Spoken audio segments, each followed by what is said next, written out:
pôde estar com os irmãos no último domingo, porque estava fortemente constipado e, portanto, não pôde estar nesta celebração da Ação de Graças, mas estou cá hoje. Amém?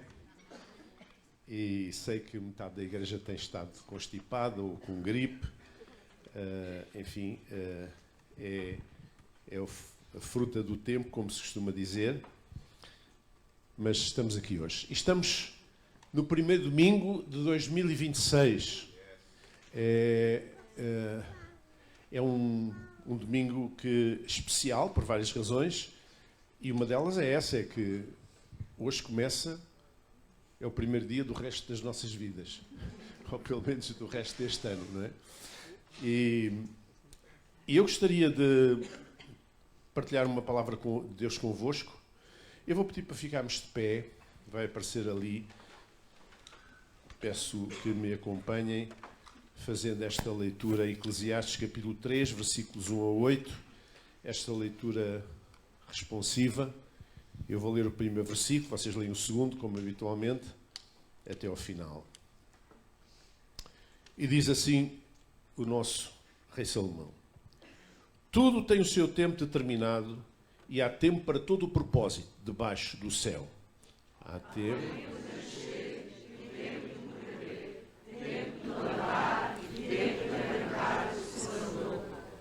Tempo de matar e tempo de curar, tempo de derrubar e tempo de edificar.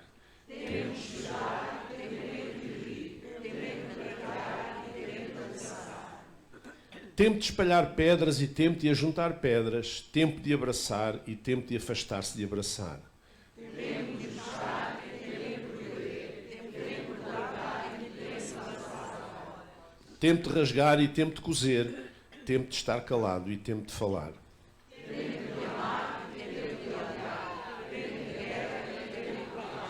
Amém. Podem sentar. Esta ideia de Salomão não significa que Deus aprove tudo o que está aqui, mas significa que na vida humana há tempo para todas as coisas. E nós fazemos as nossas escolhas e, portanto, há tempo para tudo. Tempo para dizer disparates, tempo para ter a sabedoria de estar calado em certos momentos. Tempo para fazer o que é bem e também há tempo para fazer o mal, para quem o quer fazer, não é? Portanto, não é por falta de tempo que as pessoas agem bem ou agem mal. Não é por falta de tempo. Eles têm tempo. Nós temos todos 24 horas por dia e gerimos esse tempo conforme o nosso coração. Nós estamos a viver em dias em que há tempo em que a força da lei está a ser substituída pela lei da força a nível internacional, como vocês sabem, e, portanto, esta coisa de um país invadir outro não tem grande problema hoje em dia, já não é motivo de escândalo, nem de reparo, nem nada disso. É a lei do mais forte. E é esses tempos que nós estamos a viver, e por isso é tão importante. Eu diria que este é o tempo da Igreja.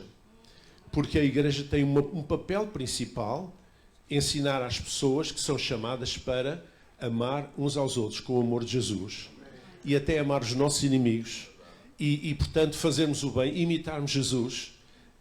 E, portanto, se a Igreja não tem esta mensagem, quem é que a tem? Quem é que a pode ter? Não é? Este não é um tempo da Igreja fazer guerra. É um tempo da Igreja buscar a Deus espiritualmente, lutar espiritualmente e proclamar pelo exemplo, acima de tudo, e também pela palavra, aquilo que é a vontade de Deus para a vida de cada um de nós. Então, este é um tempo muito especial para a Igreja. Nós hoje vamos realizar uma pequena cerimónia de transmissão de responsabilidade pastoral e por isso eu quero refletir agora convosco sobre a prática do ministério espiritual. Servir a Deus pode vir a revelar-se uma experiência negativa ou uma experiência positiva. Servir a Deus pode ser um fracasso ou pode ser um sucesso. Tudo depende da atitude e do coração de cada um. E por isso eu vou refletir convosco em 4 casos que nós encontramos nas Escrituras de pessoas que, de certa forma, entraram no ministério espiritual, inicialmente servindo outras pessoas, e vamos refletir sobre isso um pouco, como é que cada um, qual foi a experiência de cada um. E o primeiro caso que eu quero chamar à nossa reflexão é o caso de Timóteo, que eu chamo um caso de inexperiência, o caso de Timóteo. Talvez devido à sua juventude, à sua pouca idade, Timóteo precisava dos conselhos do apóstolo Paulo e mesmo da sua supervisão. Não é? É isso que nós vemos nas cartas que o apóstolo Paulo lhe escreveu. E a certa altura, Paulo diz lá, creio que o versículo vai aparecer aqui: ninguém despreza a tua mocidade, mas sê o exemplo dos fiéis. Na palavra, no trato, no amor, no espírito, na fé, na pureza. E depois diz: persiste em ler, exortar e ensinar, até que eu vá. Não despreze o dom que há em ti, o qual te foi dado por profecia, com a imposição das mãos do presbitério. Então aquilo que Paulo está a dizer a Timóteo é, em primeiro lugar, ele deve ser um exemplo dos fiéis. Ele não devia aceitar discriminação, antes de mais, por causa da sua idade, por causa de ser mais novo. Nós tendemos a medir as pessoas um pouco pela sua idade, ou pela sua experiência, ou, enfim, costuma-se dizer que na tropa a antiguidade é um posto, não é? Mas das coisas de Deus não é bem assim. Há 40 anos atrás, e antes disso, na igreja, havia casos de senhoras, irmãs nossas, normalmente eram viúvas, e que quando uma mulher jovem era batizada, entrava na comunhão da igreja e tal, casada, pronto, mas jovem ainda, havia senhores que achavam que tinham o direito de dizer àquela pessoa como é que ela se devia portar na intimidade com o seu marido. O que é que podia fazer, o que é que não podia fazer. Ora, aquilo que Paulo está a dizer a Timóteo é assim: não vais nessa conversa dos mais velhos, nós já cá estamos há muito tempo e nós é que sabemos, isto funciona, aquilo não funciona. Não é assim. Não aceites discriminação contra ti por causa da tua idade. Mas qual é a outra face da moeda? Mas ser o exemplo dos fiéis. E ser o exemplo dos fiéis em tudo. Em tudo. Na palavra, na forma de falar, no trato, no tratamento, na relação com as pessoas, no amor de Cristo, com o qual nós nos ligamos uns aos outros, no espírito, na vida espiritual, na fé, na pureza, isto é, na santificação. Então deve ser um exemplo em todas as coisas. Não é? Porque quem serve a Deus deve ser um exemplo em todas as coisas. E muitas vezes nós temos que abdicar das nossas ideias e dos nossos gostos pessoais e particulares, porque amamos a Deus e amamos a comunidade e amamos a sua igreja. Então, por vezes, isso é necessário. E para isso é necessário, é aí que entra a sabedoria. Porque se nós não queremos ser discriminados por alguma razão, entre elas por causa de sermos jovens, também não podemos deixar de ser um exemplo dos fiéis em todas as coisas. Amém? A terceira coisa que ele diz é que ele não devia parar de aprender. Ó Timóteo, não persiste em ler. Não pares de ler, não pares de aprender, não pares de aprofundar os teus conhecimentos nas coisas de Deus, e continua também a pastorear, exortar, a ensinar até à chegada do apóstolo. Isto foi o que Paulo pediu a Timóteo antes que ele chegasse lá. Timóteo ia se dirigir para aquele lugar, onde Paulo ia se dirigir para o lugar onde Timóteo estava, para essa comunidade de fé, e até lá Timóteo estava a tomar conta da igreja. E então estes são os conselhos de supervisão que ele deu. E termina dizendo: nunca desprezes o dom que há em ti. Ele não devia desprezar o seu dom de ministério. Quando Deus nos dá um dom, nós não podemos desprezar o dom. Desprezar o dom significa deixar de o exercer. Significa chutarmos para o lado. Porque há um preço a pagar para cumprir um dom, para exercer um ministério. Há um preço a pagar. Então nós podemos dizer, no caso de Timóteo, apesar da sua inexperiência, esta é uma história de sucesso. Porquê é que eu digo que esta é uma história de sucesso? Porque Timóteo vai-nos aparecer mais tarde como uma segunda geração de liderança cristã e vai suceder mais tarde já com outras responsabilidades mais adiante. O segundo caso que eu quero chamar a atenção é o caso de João Marcos, que eu chamo-lhe um caso de imaturidade. Talvez por falta de maturidade, ele era muito jovem.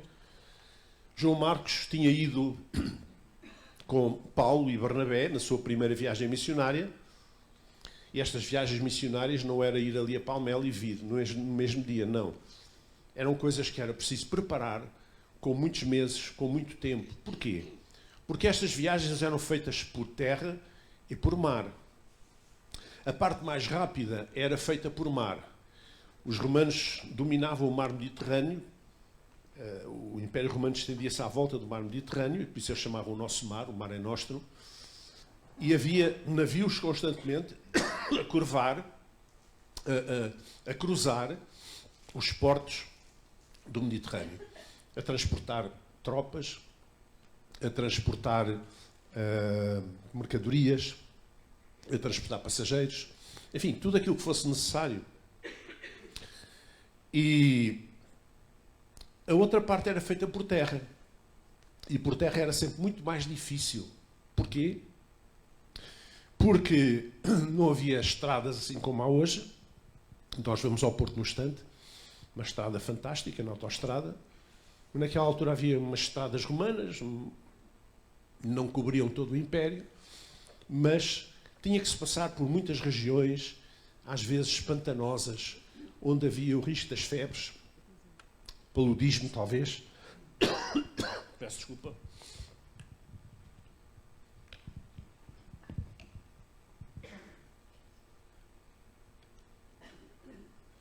Aproveitem para tossir agora também. Então, estas viagens eram feitas com muita antecedência, muito planeadas. Mesmo no mar, sendo mais rápido, não se podia navegar em todo o tempo, todo o ano. Havia partes, regiões do Mediterrâneo, que tinham os ventos contrários muito complicados, e Paulo até sofreu naufrágios, e, portanto, nós sabemos que não era fácil. Então, quando se planeava uma destas grandes viagens missionárias, e Paulo fez 3 e mais uma, que terminou em Roma, ele, digamos que era tudo muito bem planeado e muito com antecedência. Então, na sua primeira viagem missionária, Paulo foi com Barnabé, como uma equipa missionária, e levaram João Marcos, o jovem João Marcos. Mas a certa altura do caminho, em Panfília, João Marcos, nós não sabemos bem porquê, nem como é que sucedeu, só sabemos que ele agarrou e veio-se embora. E isto era um bocado complicado, porque havia um compromisso de fazer aquela viagem. E ele não cumpriu aquele compromisso. E veio-se embora, a meio do caminho. E Paulo ficou muito chateado. E, aliás, ele teve uma relação complexa com o apóstolo Paulo. Ele ficou um bocado aborrecido. Talvez não estivesse preparado para as dificuldades da viagem. Talvez não estivesse preparado para a segunda parte da viagem, onde Paulo sofreu, como se costuma dizer, as passinhas do Algarve, em termos de perseguição. E talvez João Marcos não estivesse preparado para isso. E ele agarrou e veio-se embora. Quando eles planearam a segunda viagem, Paulo e Barnabé disse, então vamos chamar o João Marcos. E Paulo disse, não, nem pensar nisso. Não. Então ele lá em Panfília veio para trás e agora vamos correr o risco dele voltar para trás outra vez. Não, mas temos de dar a oportunidade ao rapaz, ele é jovem e ele, esperamos que ele tenha aprendido com este erro. E Paulo foi irredutível. Paulo não quis João Marcos mais numa viagem missionária dele. Então, Paulo veio para o Noroeste, para a Europa, e Barnabé navegou para leste com João Marcos a caminho de Chipre. Nós não sabemos o que aconteceu com Barnabé e João Marcos. mas eu creio que João Marcos aprendeu a lição. Porque é que Paulo teve uma atitude irredutível em relação a Barnabé? Porque Paulo era o apóstolo. Era um homem que escreveu a certa altura: ai de mim se não pregar o Evangelho. Era um homem sobre quem havia um peso de urgência. Ele sabia que os tempos estavam a passar. Ele sabia qual era a missão que Deus lhe tinha dado. E ele sabia que não podia falhar. Ele queria cumprir o ministério até ao fim. Ele encarava o seu ministério como uma corrida. Nos últimos dias da sua vida ele diz que corria carreira. Corria carreira. E ele não podia perder tempo com criancices. Não podia perder tempo com pessoas que não sabem se querem, se não querem, se diz que sim, amanhã diz que não, e não sei. E todos nós conhecemos pessoas assim. Amém? Mas Barnabé era diferente. Barnabé era o paizão. Barnabé era um pastor. Era um homem com um coração pastoral. Não era tanto um apóstolo. O apóstolo é um homem que vai abrir trabalhos, que vai desbravar caminho. Paulo não. Paulo era um homem que mais centrado nas pessoas, é um homem com um coração longânimo, com um coração mais tolerante, digamos assim, que estava mais disposto a investir em pessoas. E Barnabé investiu em João Marcos e parece que isso resultou. Porquê? Porque anos mais tarde, Paulo veio a reconhecer a utilidade de João Marcos para o ministério e pediu mesmo a Timóteo que o trouxesse. Diz lá em 2 Timóteo 4,11: só Lucas está comigo, diz Paulo. Toma Marcos, João Marcos, e traze-o contigo, porque me é muito útil para o ministério. Então nós vamos ver que João Marcos de início foi um inútil, porque comprometeu-se e depois voltou para trás, mas agora Paulo sabia que ele era útil. Porquê? Porque Barnabé investiu na vida dele. Amém? Então, nós podemos dizer que inexperiência e maturidade são coisas diferentes. Timóteo, o Timóteo que falámos há pouco, era inexperiente, mas era maduro. Era maduro. Sabia ouvir, foi capaz de ouvir aquilo que Paulo lhe disse, os conselhos que Paulo lhe deu, e ele cresceu no ministério, cresceu na fé e no ministério. Mas se Timóteo era inexperiente, mas maduro, Marcos, inicialmente, não era uma coisa nem outra. Nem era experiente, nem era maduro. Mas, apesar da sua inexperiência e da sua imaturidade, esta é uma história que começou por ser de fracasso e depois passou a ser de sucesso. O que significa que Deus continua a trabalhar sempre em nós. O terceiro caso é um caso mais grave, mais sério. É um caso de traição. É o caso de Geazi. Geazi era o servo que servia o profeta Eliseu. E devido à sua ambição, ele traiu o profeta e perdeu-se. Havia na Síria um general chamado Naamã, que era um homem muito poderoso e rico, mas tinha um problema. A certa altura contraiu lepra. E ele andava desgostoso da vida. Porque uma pessoa pode ter muito dinheiro, pode ter uma grande posição, mas se não tiver saúde, não se pode dizer que seja próspero.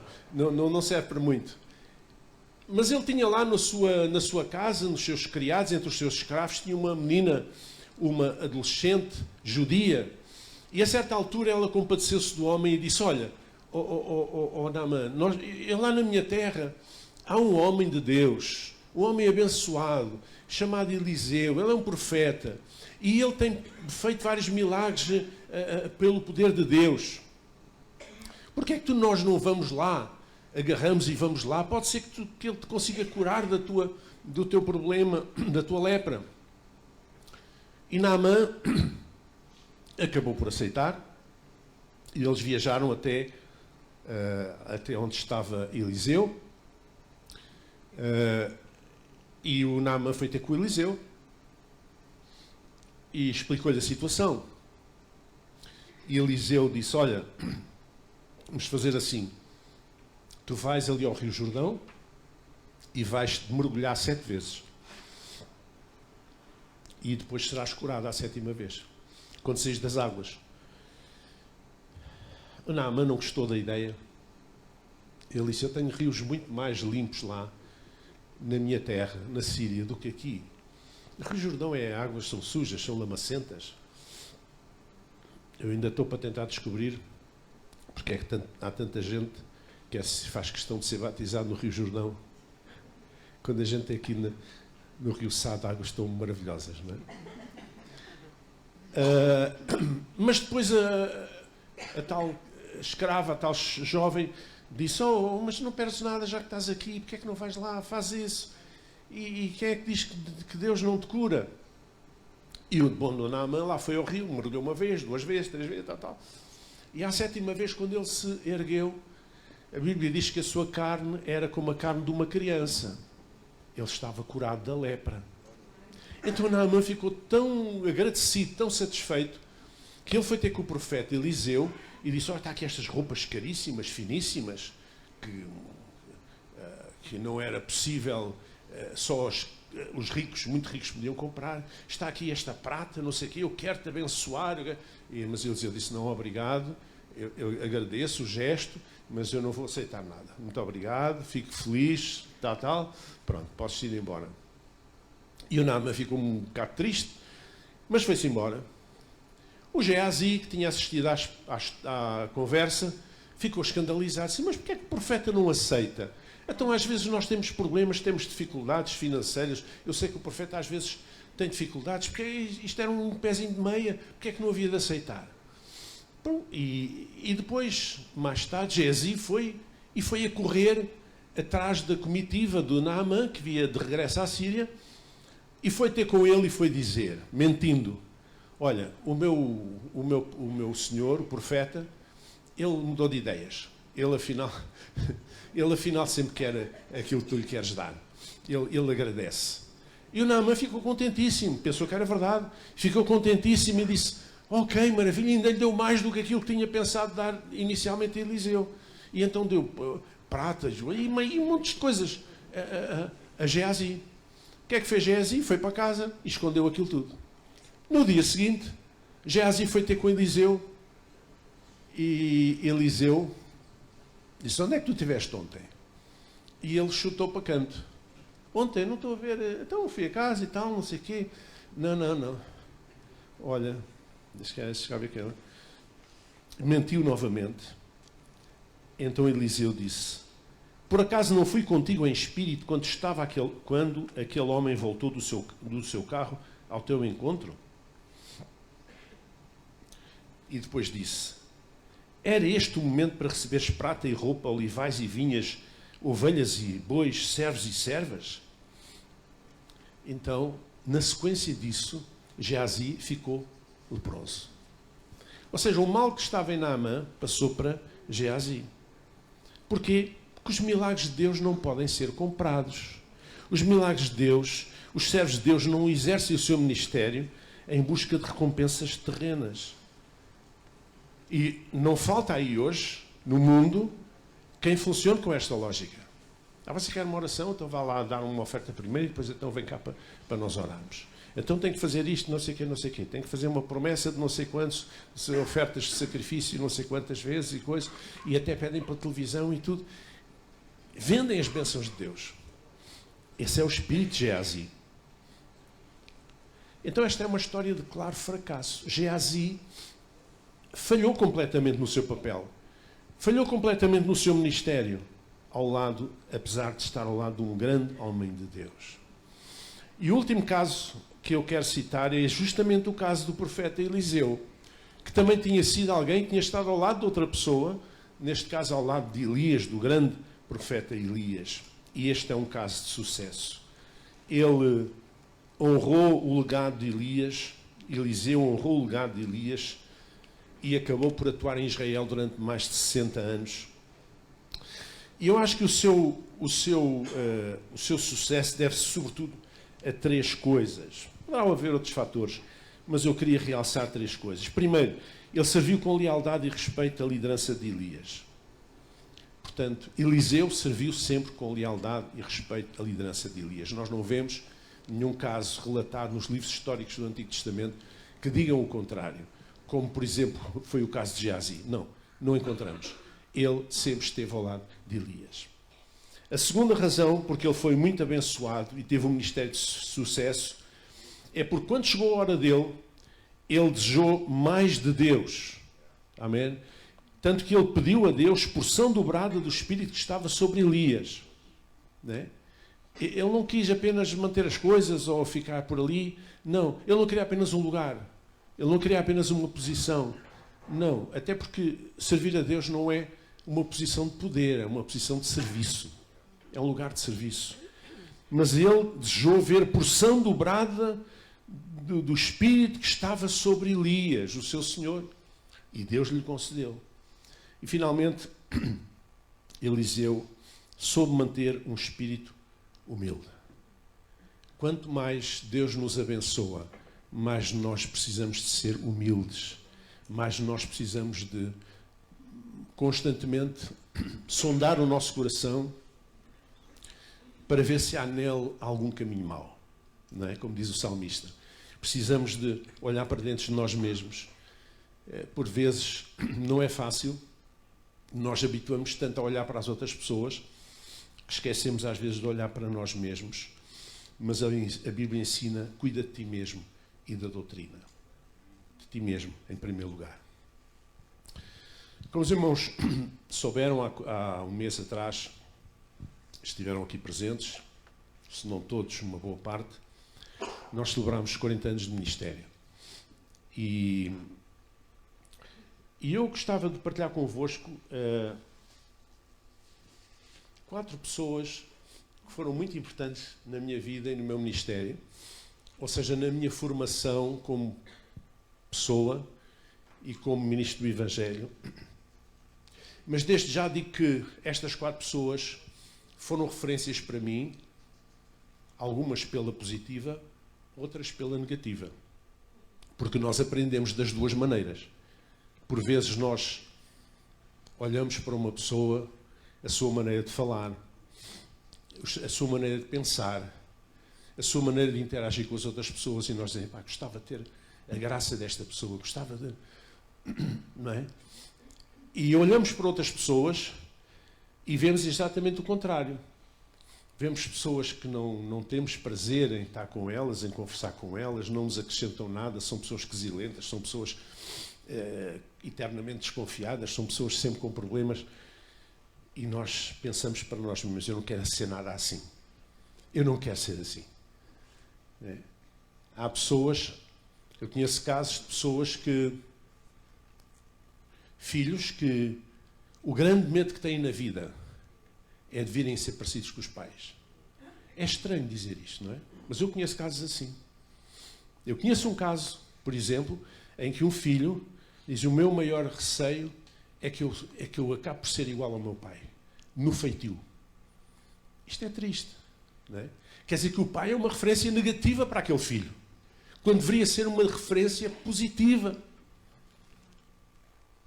Então essas 4 pessoas, a primeira pessoa foi na minha infância, o meu professor da escola dominical, um irmão chamado Vítor Leite, que tem hoje 80 e muitos anos, mas que todos os natais me faz questão de telefonar a desejar um bom Natal. Foi um homem que marcou imenso a minha vida. Como sabem, os meus pais converteram-se, eu tinha 4 anos, comecei a frequentar a igreja, a escola dominical também, e embora tenha tido mais 1 ou 2 professores, mas foi assim durante pouco tempo, e este homem acompanhou-me durante vários anos na minha infância, e foi realmente uma grande referência. O homem que me ajudou a amar a Bíblia, que me ajudou a amar Jesus, que me ajudou a amar a igreja. Um homem que me passou uma influência tremenda. E hoje, quando ele me liga, eu sinto que ele tem muito orgulho em eu ter sido seu aluno da escola dominical, quando tinha 5, 6 anos, 7 anos, 8 anos, sei lá.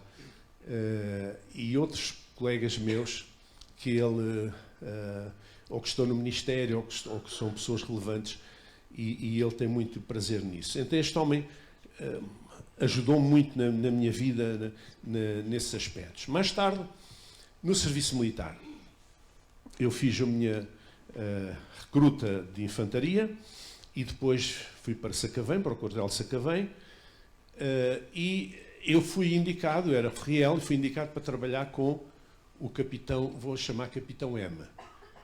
Eu não vou dizer o nome dele, porque uma vez eu vinha para Setúbal há muitos anos e ele vinha também no autocarro, portanto ele deve ter família aqui e às vezes isto está a ser transmitido, às vezes não vou dizer o nome dele.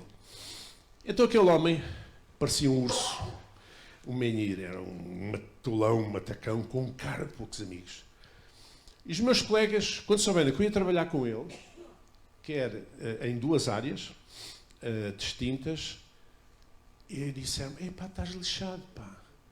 Ó Lino, estás lixado mesmo. O capitão é uma besta quadrada. Estás feito ao bife." E eu, como nunca tive medo de pessoas, não é? Eu disse: "Olha, paciência." Pensei assim: bom, como é que eu vou agir com este homem? E realmente eu vi-o passar, com um carão, sempre. Bom, acontece que foi numa altura em que a minha filha tinha nascido, no Hospital Militar, e houve ali uma altura em que eu precisava de pedir para sair mais cedo, ou para ir à visita, ou não sei, para dar algum apoio, mas eu fiz questão sempre de ter o meu trabalho sempre certinho. Tinha o meu trabalho tudo em ordem, tudo acabadinho, tudo certinho, porque alguns colegas meus diziam assim: "Eu estou aqui porque sou obrigado." Bom, é o serviço militar obrigatório, já há muitos anos que não existe, mas pronto. O pessoal era mesmo obrigado a ir. Estou aqui porque sou obrigado. Eu pensava assim: então, mas se eu tenho que estar aqui, porque é que eu ia estar aqui contrariado? Eu vou fazer o melhor para também ter menos problemas. E então este homem, eu tinha tudo em ordem. Então cada vez que eu ia ter com ele, a pedir-lhe para sair mais cedo, ou para ir ao Hospital Militar, ou a uma consulta, ou não, ele nunca me disse que não. Mas, ó irmãos, eu nunca vi os dentes àquele homem. Eu nunca vi um sorriso na cara daquele homem. Mas ele nunca me disse que não a nada. E eu aprendi a lidar com pessoas assim. Porque também é importante nós aprendermos a lidar com pessoas assim. Não é? Depois, mais tarde, na vida profissional, trabalhava numa empresa comercial e era uma espécie, era o braço direito do gerente e que era dono também. E eu aprendi muito em termos de organização, de gestão. Eu vi aquela empresa crescer desde... Tínhamos um escritório em Setúbal, depois quando eu saí, tive lá 6 anos, quando eu saí estava praticamente... Tínhamos delegações em todo o país e nas ilhas, e acompanhei tudo aquilo, e quando era preciso fazia de motorista, para ir levar material ao Algarve, ou para ir, se fosse preciso, ir ao norte, às fábricas, fazia o que fosse preciso. E eu aprendi muito com este homem em termos de organização e de gestão. E, finalmente, um outro homem com quem eu trabalhei 2 meses, que foi o pastor que me antecedeu, o pastor Virgílio. Durante 2 anos e 2 meses, eu estive ao seu lado. Na véspera da minha consagração ao pastorado, há 40 anos, eu pensava que ia ficar a pastorear a igreja da zona do Fogoteiro. Nós antigamente tínhamos aqui congregações aqui em toda a margem sul, e depois fomos dando autonomias, etc. Mas na altura tínhamos, e ali Fogoteiro, Fernão Ferro, depois abrimos também Pinhal de Frades. Eu estava convencido que ia ficar ali. Os irmãos do Fogoteiro estavam convencidos que eu ia ficar ali. E na véspera da minha consagração, eu fiquei a saber, pela boca do pastor, que eu não ia para o Fogoteiro. Eu ia ficar aqui a pastorear com ele, conjuntamente, como co-pastor. Então eu trabalhei 2 anos e tal com este homem, e eu tive algumas dificuldades, porque ele era uma pessoa que pregava muito usos e costumes, era muito agressivo no púlpito e pregava muito usos e costumes. Por exemplo, ele tinha uma perspectiva muito conservadora das coisas e por vezes dava grandes chazadas aqui do púlpito quando havia uma irmã que cortava o cabelo e ele, pumba, atrás, na pregação, pumba, uma vergastada. E isto criava mau ambiente, eu não concordava com aquilo, não gostava, não me sentia bem. E um dia, em privado, ele disse-me a mim: "Pá, Maurício, eu cada vez quanto mais eu prego cá do cabelo, mais elas cortam o cabelo. E eu, aqui assim, debaixo da língua, mesmo com vontade de dizer, então, homem, então cala-te. Se o problema é que quando tu falas, elas cortam, se não queres que elas cortem, não digas nada, que elas não cortam. Mas eu sabia que se falasse, ia entrar em choque com ele, e ele ia perder confiança em mim. Então, ele procurou ser sempre muito aberto àquilo que eu ia fazer, às sugestões que eu dei e tudo isso, mas tentei levar esse fardo, digamos assim. E, numa certa altura, de repente, ele entendeu que era a altura de uma mudança. Então eu aprendi com estas pessoas em várias perspectivas, em termos de organização, em termos de ministério, em termos de amor a Deus, amor à igreja, amor a Jesus, amor à palavra, etc. Eu aprendi muito que ao longo desses 40 anos de pastorado, do qual no mês passado demos aqui uma panorâmica muito por alto, eu pude aplicar.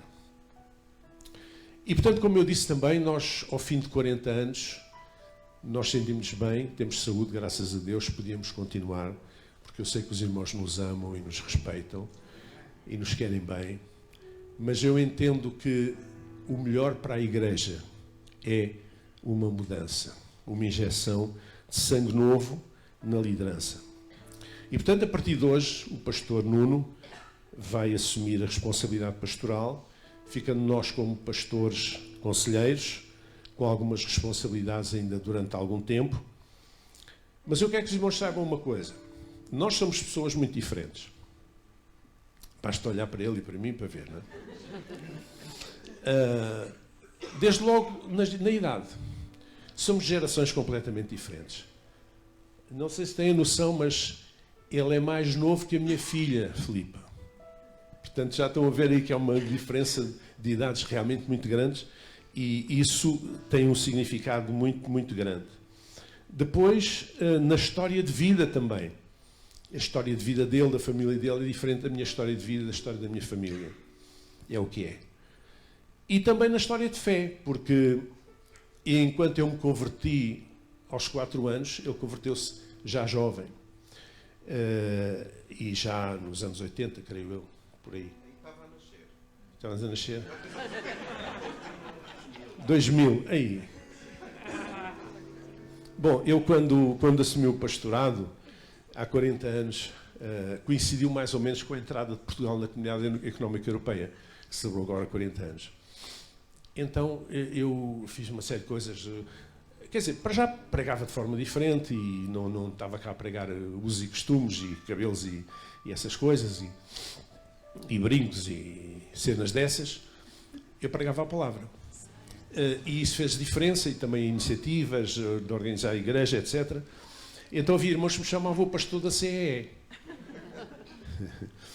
Então isto para dizer que quando há mudanças, há sempre novas coisas, há sempre nova visão, novas perspectivas, e portanto nós somos pessoas diferentes. É preciso que os irmãos compreendam isso. Nós somos pessoas diferentes. E portanto este é um tempo novo. Nós nem sempre estamos de acordo em tudo, mas estamos de acordo naquilo que é o essencial. E isso é o mais importante. Estamos de acordo naquilo que é essencial. E o pastor Nuno tem sido leal ao longo deste tempo e tem uma experiência pastoral longa, já se pode dizer,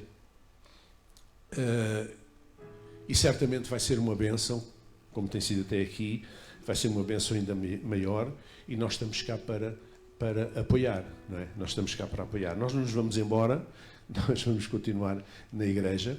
Alguns irmãos vieram ter connosco, preocupados, e nós dissemos, nós não vamos embora, vocês são a nossa família espiritual. Portanto, nós vamos continuar aqui, embora numa posição diferente, e estamos aqui para apoiar, e o nosso desejo é que possamos ver Deus manifestar-se e a obra de Deus prosperar mais e mais, tal como Eliseu pediu porção dobrada que estava sob Elias. Nós queremos ver sempre mais e mais. Este é o nosso prazer. Sabe que às vezes há pessoas que estão numa posição. Eu aqui há tempos eu fundei uma instituição há muitos anos, há mais de 20 anos, fundei uma instituição e a certa altura eu, por minha iniciativa, saí da instituição porque as coisas não estavam a gostar das coisas, o rumo que as coisas estavam a tomar, e houve pessoas que depois assumiram essa instituição e como que quiseram fazer um pouco de, como é que é dizer, quase desmerecer o nosso trabalho. Passados uns anos, problemas que houve, vieram pedir batatinhas, vieram pedir para eu apoiar por causa de uma coisa. Eu podia ter dito, agora vamos vir isso. Mas não. E eu, perante a pessoa que eu fui falar, eu disse, olha, esta instituição é como um filho para mim. Portanto, eu quero, nas minhas mãos ou sem ser nas minhas mãos, eu quero que ela prospere. Eu não tenho prazer em que ela desapareça, tenho prazer em que ela prospere. E ela continua. Então, esta é a perspectiva. Quando nós amamos a Igreja, nós queremos o melhor. Nós fazemos a nossa parte para dar o nosso melhor. E nós, certamente, vamos continuar a fazer, e este será um tempo muito especial. Por isso, eu peço à Igreja para ficar de pé, peço ao presbitério para vir aqui rapidamente, nós vamos orar. Pastor Nuno e a Ana também. Podem subir, por favor.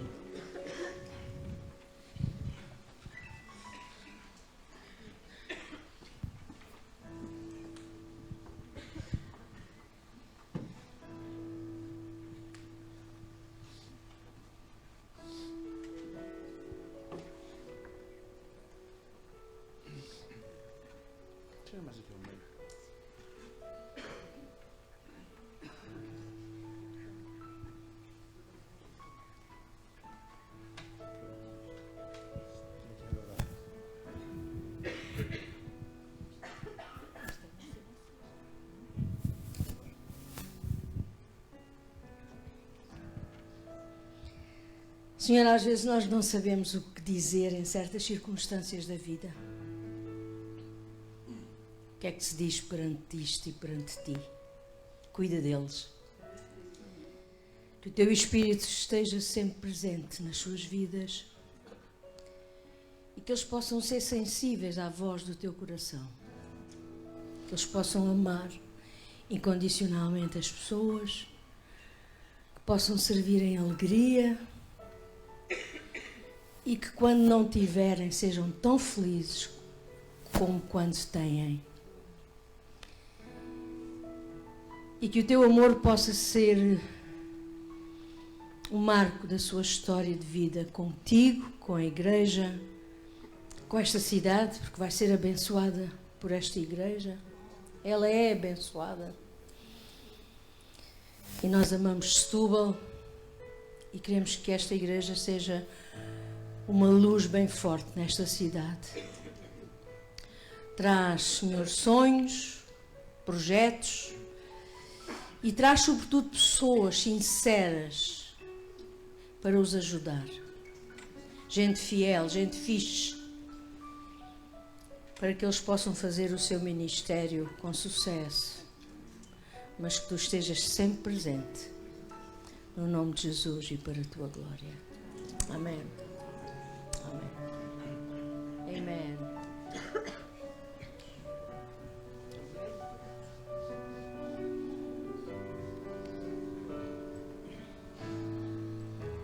Foi o maior prazer.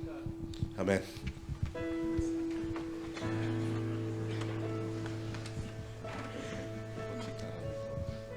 Amém. Deixem-me só dirigir umas palavras breves.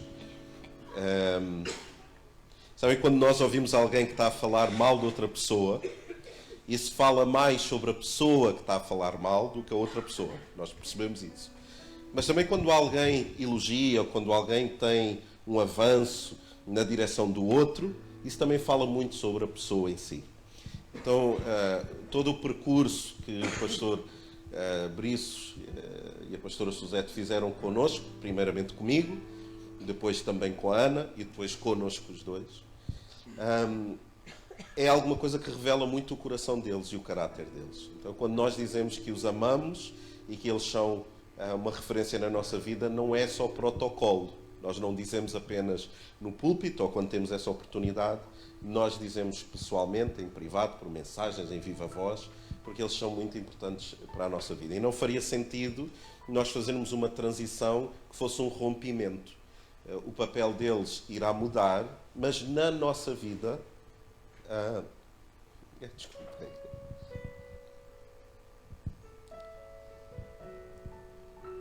Mas, na nossa vida, o papel deles não vai mudar. Eles são como se fossem os nossos pais espirituais. Um destes dias eu estava a ouvir alguém falar e a pessoa disse: quando nós pregamos a mensagem, nós devemos ter um peso tão grande quando estamos a pregar. E a pessoa estava a dizer: não houve uma pregação que eu tenha pregado que eu não tivesse nervoso. E eu fiquei a pensar: olha, o Nuno, não houve uma pregação que eu tenha pregado em que eu tenha me sentido nervoso. Eu nunca me senti nervoso a pregar, nunca, em nenhuma vez. Podia estar uma multidão de pessoas, as pessoas mais importantes, eu nunca me senti nervoso. Sabem porquê? Porque eu não estou a falar de mim. Eu estou tranquilo porque o que eu estou a pregar não depende da minha voz, da minha eficácia, da minha oratória, se eu sei muitas coisas. Não, eu estou a pregar acerca daquele a quem eu amo. Quando é que eu fico nervoso? Quando eu estou a falar de mim, como agora. Faltam umas palavras, eu fico muito emocionado, eu perco o raciocínio, eu tenho coisas incríveis que eu poderia dizer e eu fico todo atrapalhado e não digo metade delas.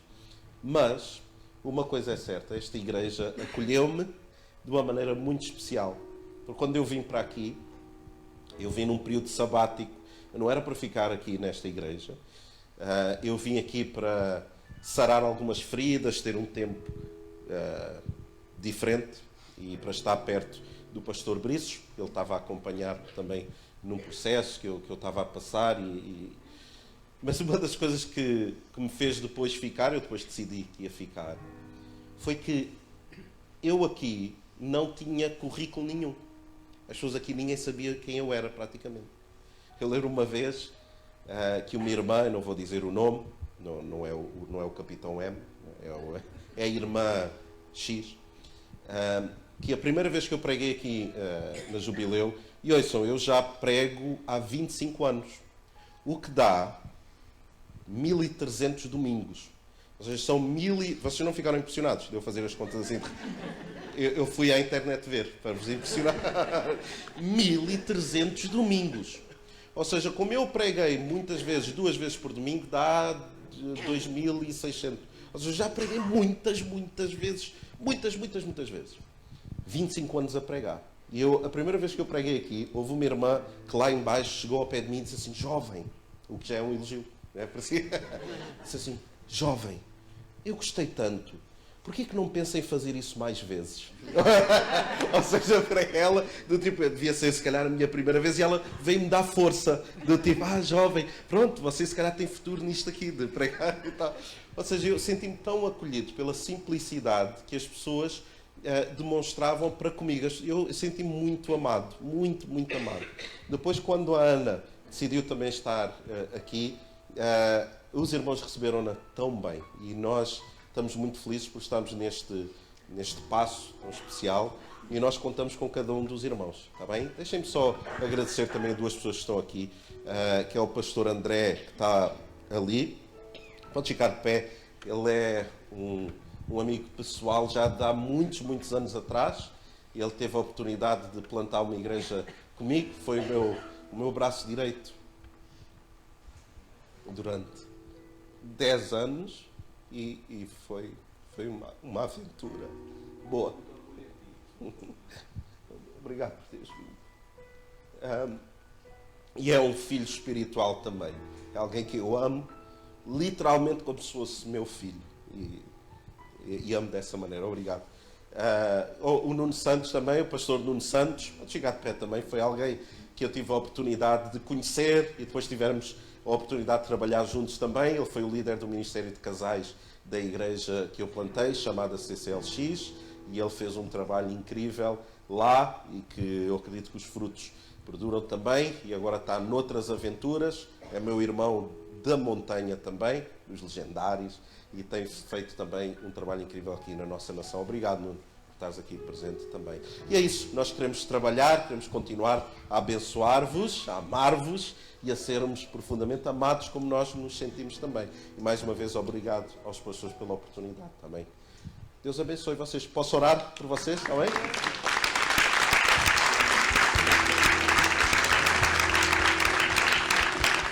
Vamos ficar de pé juntos. Deixem-me só terminar dizendo isto e depois eu oro. As transições são sempre complexas. Eu já vi transições, ouçam com atenção isto. Eu já vi pessoas serem forçadas a fazer transições, quer pelos ministérios ou o presbitério. Este presbitério ama os pastores Brice e Suzette. Esta igreja está a participar de uma transição bem feita, orgânica, natural, pacífica. E isso é muito raro encontrar em igrejas. Ou as pessoas, quando entregam o trabalho, é porque o trabalho já está destruído e é por necessidade e é, pronto, venha quem vier, a gente entrega o trabalho. Este trabalho não está a ser entregue assim. Está a ser entregue de cabeça erguida, com algo bonito para entregar e confiando que iremos continuar a obra que Deus tem feita entre nós. Então, eu tenho o prazer de fazer parte desta transição boa. É uma boa transição. E eu dou graças a Deus por isso, saudável, uma transição saudável e com um ministério, um presbitério saudável também por trás. Vamos fechar os nossos olhos, está bem? Vamos orar. Senhor, obrigado pela tua igreja. Nós não somos apenas pastores na Igreja do Jubileu, nós somos pastores no corpo de Cristo. Nós não estamos vinculados apenas a uma placa, nós estamos vinculados ao corpo místico de Cristo. Nós somos pastores no corpo de Cristo. E nós percebemos que o nosso lugar no corpo de Cristo agora é nesta comunidade de fé maravilhosa, nesta família de fé. Então ajuda-nos, a mim, a Ana, nós também como família, a fazermos o nosso melhor, a como foi orado, a darmos continuidade, a sermos como Eliseu, que pediu esta porção dobrada sobre a sua vida, para abençoar outros, não era para ele. E nós pedimos a mesma coisa, que tu nos possas dar a porção dobrada daquilo que tu fizeste na vida destes pastores, o Brice e a Suzette. Ajuda-nos a sermos amorosos, a sermos carinhosos, a sermos atentos, a sonharmos e a sermos eficazes também, Senhor. E com a ajuda deles também, Senhor, ajuda-nos a fazer tudo aquilo que tu desejas que nós façamos na tua bendita igreja. Nós te agradecemos, sabendo que tu já fizeste coisas incríveis e tu irás fazer com toda a certeza, muito além daquilo que nós pensamos ou sequer imaginamos. E nós te agradecemos no nome que é acima de todo o nome, no nome de Jesus. Amém. Amém. Deus te abençoe.